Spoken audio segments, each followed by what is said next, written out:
The words hit me like a slap across the face on that humid August evening in suburban Atlanta. Margaret's voice was cold, calculating, as she stood in the doorway of her son David's childhood home. "You don't belong here." I had just pulled up in my Honda Civic, windows down because the AC had been broken for 3 months. The irony wasn't lost on me. Here I was, supposedly not belonging, yet I'd been working 60-hour weeks at the marketing firm downtown just to afford the engagement ring burning a hole in my jacket pocket. David had invited me to his mother's birthday dinner. 6 months of dating, and this was supposed to be the night I'd officially meet the family. I'd spent hours getting ready, choosing the perfect dress. Not too casual, not too formal. Navy blue with small white polka dots. Something that screamed respectable girlfriend material. But Margaret's eyes scanned me from head to toe like I was something she'd scrape off her shoe. Her perfectly manicured nails drummed against the door frame as she took in my secondhand dress, my slightly scuffed flats, my nervous smile. "I'm sorry, what did you say?" I managed to stutter, hoping I'd misheard. "You heard me perfectly well, dear." She stepped aside reluctantly, her southern drawl dripping with condescension. "David's inside, but I think we both know this little experiment of his won't last long." The house smelled like gardenias and old money. Family portraits lined the hallway, generations of pale faces in expensive frames. I felt like an intruder in a museum, my footsteps too loud on the hardwood floors. David appeared from the kitchen, his face lighting up when he saw me. "Sarah, Mom, this is my girlfriend, the one I've been telling you about." Margaret's laugh was sharp as broken glass. "Oh, I'm sure you have, sweetheart. That dinner was torture." Every comment I made was met with raised eyebrows or subtle corrections. When I mentioned my job at Henderson Marketing, Margaret's response was a dismissive, "How quaint." When I complimented the beautiful china, she made sure to mention it had been in the family for 4 generations. But the real knife twist came when I excused myself to use the bathroom. As I walked back toward the dining room, I heard Margaret's voice through the partially open door. "David, honey, she seems sweet enough, but you have to be realistic. Look at her background, her family situation. This isn't going to work long term. You need someone from our world, someone who understands our values." My heart stopped.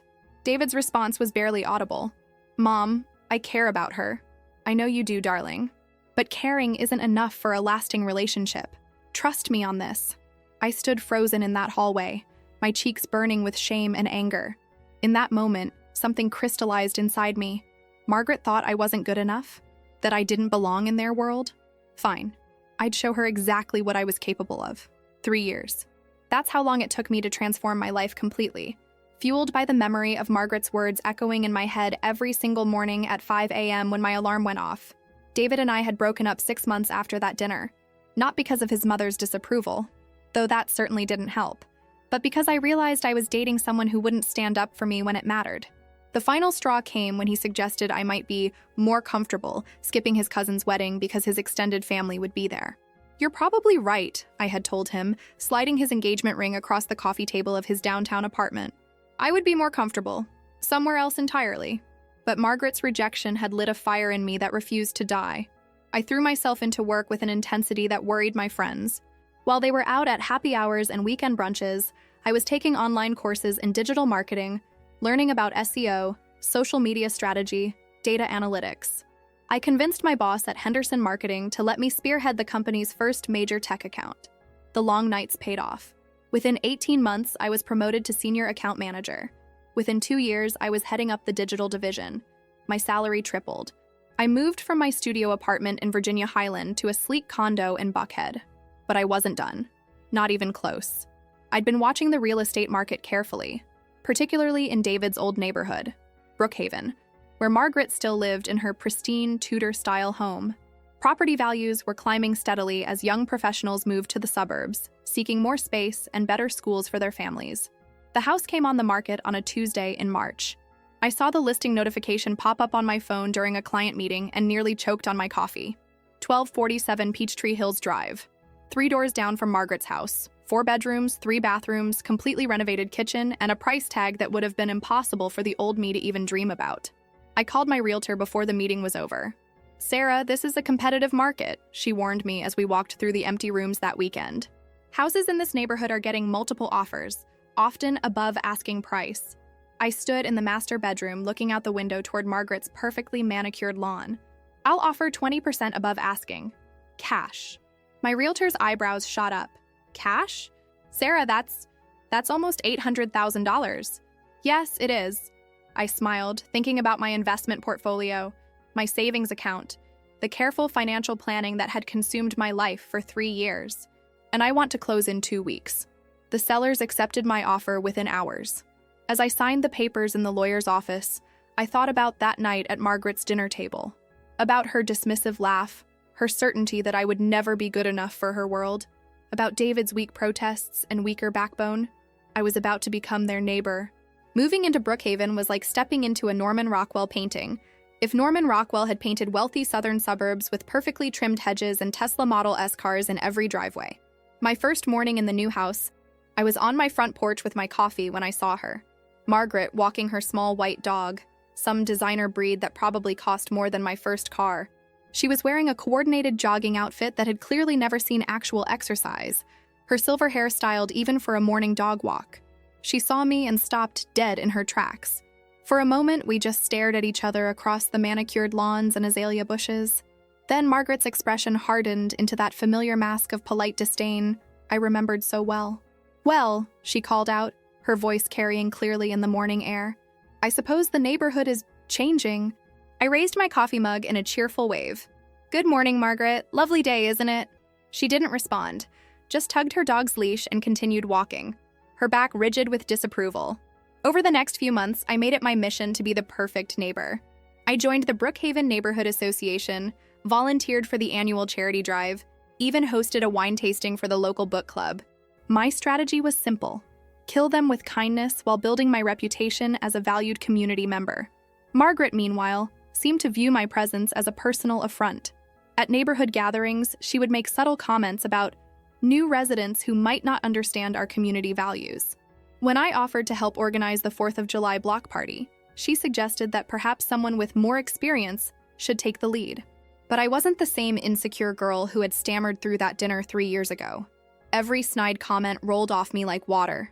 Every attempt to exclude me only motivated me to become more involved, more successful, more undeniably present in her carefully curated world. The real breakthrough came when I learned about David's situation through neighborhood gossip. He'd been struggling since his divorce. Apparently, his ex-wife had taken half of everything, including his house. He was living in a cramped apartment downtown, trying to rebuild his life while dealing with his own personal and financial challenges. Margaret was worried sick about him, according to Mrs. Patterson from 2 houses down. She just wants him to be settled again, you know? A nice house, stability. But real estate prices these days? It's just so difficult for young people. That's when I knew exactly what I was going to do. I spent weeks researching the perfect property. David had always loved craftsman-style homes. I remembered him pointing them out during drives through different neighborhoods when we were dating. I found a beautiful one in Decatur, completely restored, with original hardwood floors and a wraparound porch, close enough to downtown for his work commute, in a neighborhood that was gentrifying but still affordable. Well, affordable for someone with my resources. I bought it through an LLC, sight unseen, paying cash again. The whole transaction took 10 days. The neighborhood barbecue was Margaret's idea, a welcome autumn gathering in Meridian Park, just 2 blocks from our street. She'd been planning it for weeks, sending elaborate invitations, coordinating potluck assignments, making sure everything would be perfect for her social circle. I brought homemade potato salad and wore a simple sundress, yellow with tiny blue flowers, something that whispered approachable rather than threatening. I'd learned to read these social situations like a chess match, anticipating moves 3 steps ahead. David showed up halfway through the event, looking tired but trying to put on a good face for his mother's friends. He'd gained a little weight since our breakup, and there were lines around his eyes that hadn't been there before.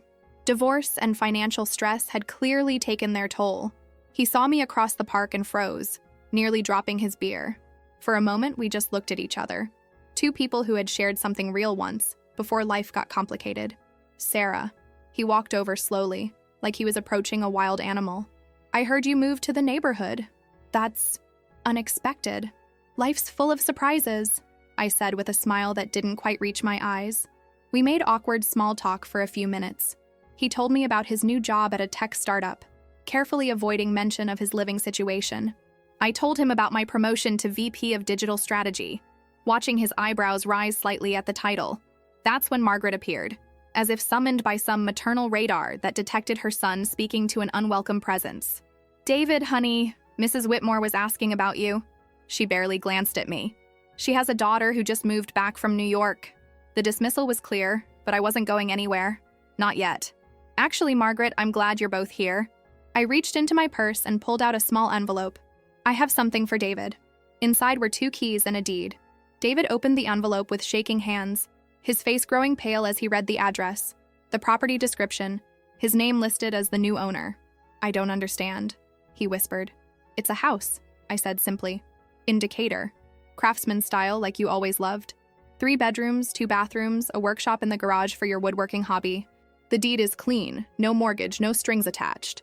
Margaret snatched the papers from David's hands, her eyes scanning the legal documents with growing disbelief.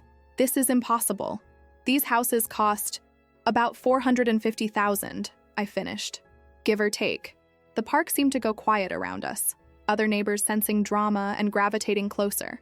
Margaret's face was cycling through emotions, confusion, suspicion, and something that might have been fear. "Why would you do this?" David asked, his voice barely audible. I looked at Margaret, really looked at her, seeing not the intimidating matriarch who had dismissed me 3 years ago, but a woman who was genuinely struggling to understand what was happening. "Because 3 years ago, your mother told me I didn't belong here. In your world, in this neighborhood, in this life." I kept my voice calm, conversational. She was right, in a way. I didn't belong in the version of myself I was then. Margaret's mouth opened and closed soundlessly. "But here's what she didn't understand," I continued. "When someone tells you that you don't belong somewhere, you have 2 choices. You can accept that limitation, or you can decide to belong so completely that no one can ever question your place again." I turned to David, who was still staring at the deed like it might disappear. "I'm not doing this to win you back, or to prove a point to your mother. I'm doing this because you're a good person who deserves stability and happiness. And because I can." The silence stretched long enough to become uncomfortable. Other neighbors were openly staring now, sensing this was a moment they'd be talking about for years. Finally, Margaret spoke, her voice smaller than I'd ever heard it. I don't know what to say." "You don't have to say anything," I replied gently. "But maybe next time, before you tell someone they don't belong somewhere, you might consider that they could end up buying the whole neighborhood." I smiled, handed David the envelope, and walked away, leaving them both standing there in the Georgia sunshine, holding the keys to a house they never could have imagined I'd be able to provide. As I reached my car, I could hear the whispered conversations starting behind me, the neighbors processing what they'd just witnessed. Tomorrow, the whole story would spread through Brookhaven like wildfire. But tonight, I would go home to my beautiful house, pour myself a glass of wine, and finally, truly, belong exactly where I was.